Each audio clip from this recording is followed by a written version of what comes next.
Bonjour, monsieur le chef des travaux. Bonjour, madame la journaliste.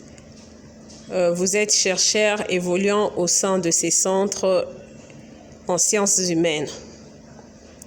Nous avons des préoccupations en ces jours vous concernant. La première est celle de savoir qu'entendez-vous par le marketing social? Merci pour la question. Le marketing social, c'est un marketing qui s'inscrit dans le cadre non marchand. Ici, le marketing social ne cherche pas à vendre des produits en vue d'une certaine rentabilisation. Par contraste, le marketing social aide les gens à pouvoir adopter un comportement qui sera sain, c'est-à-dire un comportement qui sera éloigné de plusieurs maux sociaux. Le marketing intervient dans le cadre de la lutte contre la prostitution, dans la lutte contre la pollution. Donc, ici, quand on parle d'études du marché, tout le monde est concerné. Si jamais on parlait de la pollution, tout le monde est concerné. Même si on parlait de la délinquance numérique, tout le monde est concerné. Merci de répondre à notre préoccupation. La deuxième est celle de savoir quelles seront les solutions concrètes à la délinquance numérique. Merci beaucoup, madame la journaliste. Nous savons tous que la délinquance numérique, à l'heure actuelle, essaie un peu de changer le monde. C'est-à-dire, elle cherche à imprimer une certaine perception qui n'est pas tout à fait acceptable. Alors, pour lutter contre la délinquance numérique, on doit prendre des mesures. C'est ici où nous développons les préventions primaires, secondaires, tertiaires. Alors, les intéressés qui essayent de nous voir dans ce format, la première chose, c'est quoi?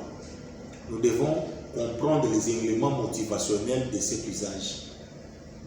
Et parmi ces éléments, on peut remarquer qu'il y a la curiosité perverse, c'est-à-dire une curiosité qui permet à l'intéressé d'être en contact avec les inconnus, d'être dans des sites pornographiques.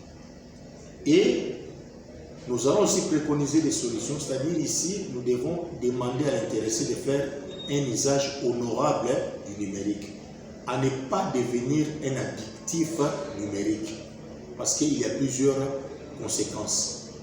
Alors, on peut organiser des séminaires de réflexion scientifique pour démontrer comment on peut faire un usage honorable, comment on peut éviter des spams, c'est-à-dire des messages non sollicités, comment on peut éviter de commenter dans des sites des gens qui sont peu recommandables.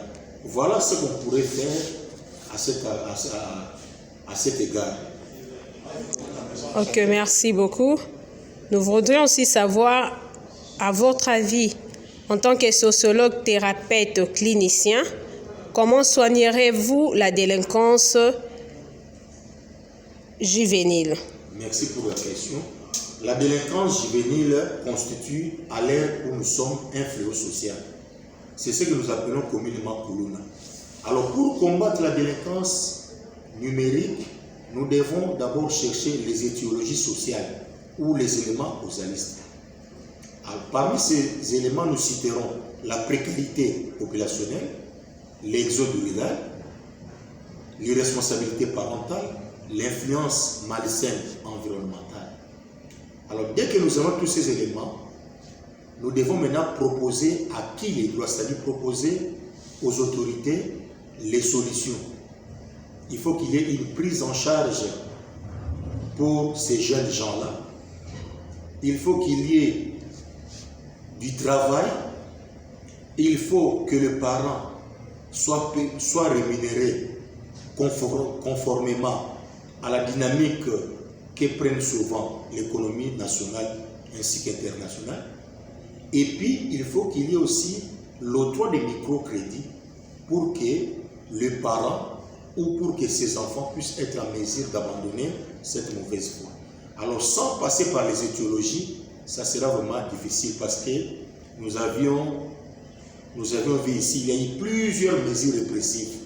Opération du COFI 1, opération du COFI 2, mais cela n'a pas donné de résultats escomptés. Il faut commencer par les causes, voir aussi les conséquences et comment on peut procéder. C'est un travail qui est aussi transdisciplinaire.